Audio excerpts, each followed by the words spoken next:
You still haven't figured out how to stop using drugs, and you were in fact in a vehicle going to pick up your young children from daycare under the influence of PCP. Oh, man. You could be held in contempt of court. There would be a fine. You could potentially go to jail yourself for not showing up. Do you understand? Okay. All right. Years of drug addiction. And at 42 years old, and you've been on these probations for 5 years or more, you've had every opportunity handed to you to try to help you, and you're still using. You are Ebony Brousard? Correct. And Yes. this is cause numbers 19-32518, 19-32806, and 21-36615. Ms. Brousard is on probation in the 32518 and 32806, was put on probation January 21st of 2020. 10-year deferred probations. One was escape while arrested, and the other was the second-degree assault on a peace officer, and then was placed on probation July 12th of 2021 in the clause number 21-36615 for a 5-year deferred probation for a state jail felony offense of possession of a controlled substance. She was here previously, entered pleas of true to counts 1 through 5 in that motion to revoke in each of the cases. There was no agreement. I received the pre-sentence report update. Have y'all both had an opportunity to review that update? I have, Judge. Are there any additions or corrections or anything on that? Judge, I have just a quick comment. I'd also like to ask Ms. Richard or Ms. Fenton if they have anything for the court. They've been very involved in this case. Anything that's not in the report that you think is important?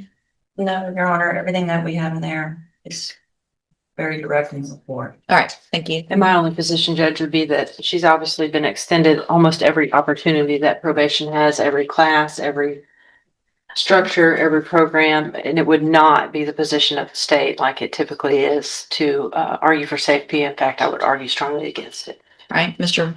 Kimler. I suppose, Your Honor, in response to that, she has demonstrated an ability to complete the programs, which is reflected in the pre-sentence report that she has been ordered to attend.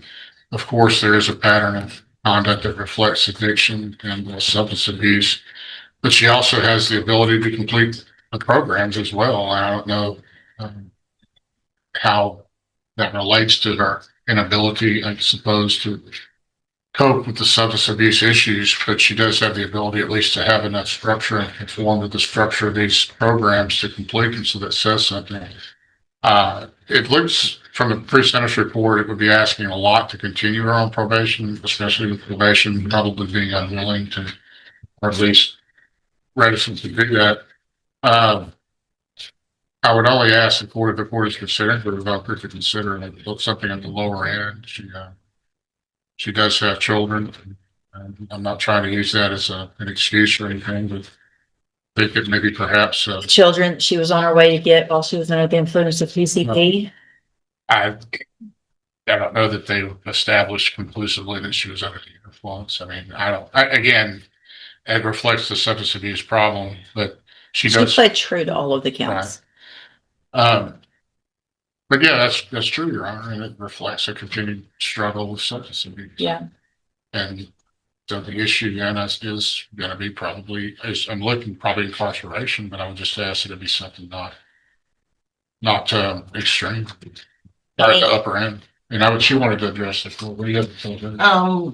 I do take accountability for my actions, but however, I have completed ISL before, and if you will be willing to work with me again, I would appreciate it. I have, before I was incarcerated, I did enroll myself in outpatient classes, which was referred to me through Brousard when I got assessed. And I was taking AA classes as well. I did complete 5 of the classes. However, I wasn't able to complete it because I was incarcerated.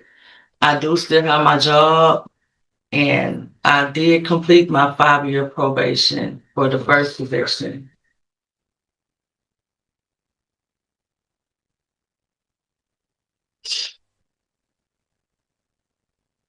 And I do pay my. So is the time, it was told, I mean, because of the motion. So yeah, I mean, you did the 5 years, but Yes, it's not over. yes, ma'am.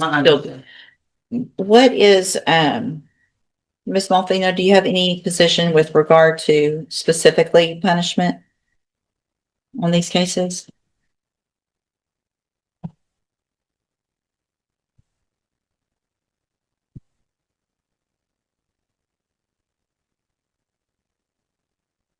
Sorry, Judge, I was just thinking back of the original, Yeah. PSI.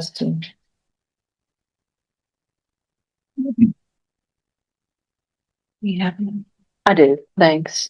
Obviously, the court sees that she doesn't prior to this have any type of felony conviction, Judge, so I'll defer to whatever you think is appropriate, just in the context that they have given her so much of their efforts. So, Ms. Brousard, you've been given the opportunity of, it looks like you went to Franklin North way back in 2017. And then you get on probation. You went through JCDI, but you couldn't complete it because of progressive sanctions for continuing to not follow those rules.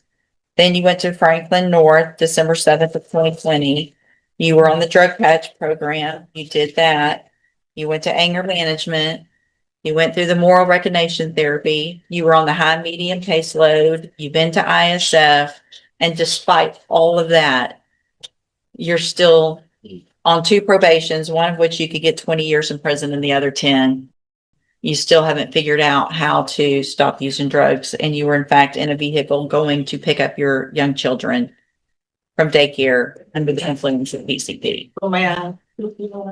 However, when I went to Franklin North, it was because I was in a toxic relationship. And that's what the day did. So, but here's, okay, how old? And How old are you? I'm 42, man. Okay, so you've been through what appears to be years of drug addiction. And at 42 years old, and you've been on these probations for 5 years or more, you've had every opportunity handed to you to try to help you, and you're still using. So at this time, in clause number 19-32518, I'm going to find counts 1 through 5 true, find sufficient evidence to find you guilty. And at this time, find you guilty of escape while arrested, sentence you to a term of 6 years in the institutional division of the Texas Department of Corrections. You will receive credit on that sentence for any time that you've been in custody that the law gives you the right to receive. And cause number 19-32806, find counts 1 through 5 true, find sufficient evidence to find you guilty, and at this time find you guilty of assault on a peace officer. Sentence you to a term of 6 years in the institutional division of the Texas Department of Corrections. You will receive credit on that sentence for the time that you've been in custody that the law gives you the right to receive. And then in clause number 21-36615, also find counts 1 through 5 true, find sufficient evidence to find you guilty, and at this time find you guilty of possession of a controlled substance. Sentence you to a term of 18 months in the state jail prison. You will receive credit on that sentence for any time that you've been in custody that the law gives you the right to receive. All of these sentences will run concurrently, which means together at the same time. I'm going to hand you the trial court certification that shows there was no agreement. You do have some rights to appeal. You need to sign that with your attorney, and then I'll give you that copy. Also, I'm handing you a written admonishment regarding your ineligibility to possess a firearm or ammunition. Because of the judgments entered against you, you're ineligible under Texas law to possess a firearm or ammunition. Possession of a firearm or ammunition could lead to charges against you. If you have any questions about the laws that make you ineligible to possess a firearm or ammunition, or about how long that lasts, you can talk with Mr. Kimler. Right here. And what is the statement? And I'll wait on that. It's saying that you do have a right to appeal, and Mr. Kimler will talk to you about that.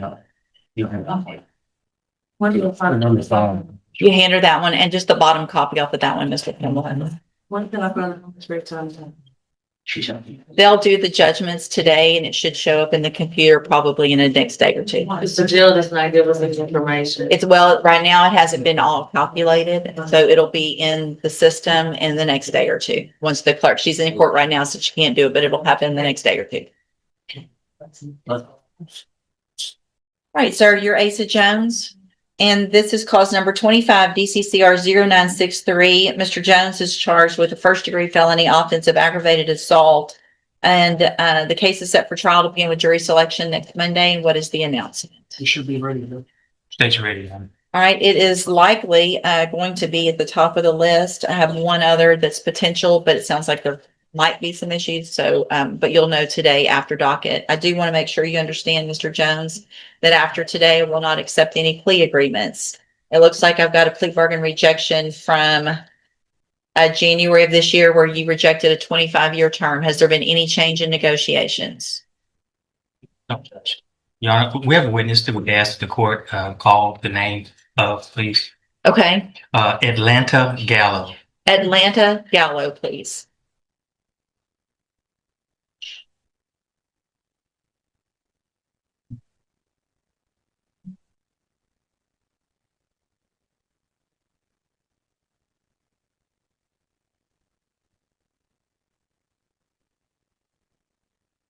We asked that the court admonish her, she's under subpoena, admonish her about the consequences of not showing up for the trial next week. If you'll just have her come over here on this side. Good morning, ma'am. And your name's Atlanta Gallo? Yes, ma'am. And Ms. Gallo, we're here in clause number 25, DCCR 0963. And Mr. Jones' case is set for trial for next week to begin on Monday. You are placed under subpoena for that. And I just want to make sure you understand that it is required by law that you show up, whether you want to or not, for court next week. At whatever time the district attorney tells you and whatever time that subpoena told you, you have to be here. If you don't come, now that you've been given this order and that subpoena, there could be some consequences where you would get in trouble. Do you understand? Yes, ma'am. You could be held in contempt of court. There would be a fine. You could potentially go to jail yourself for not showing up. Do you understand? Okay. All right. Free to step back out. Thank you, Judge. Excuse Judge. All right. Anything else then? So, Mr. Jones, I do want to make sure you understand that after today, I will not accept any plea agreements. And again, it's very likely that your case will be at the top of the list. Mr. Burbank will know that after docket today. Do you understand? Yes, ma'am. Okay. I'll let you know after docket then. I have to excuse Your Honor. Yes, sir.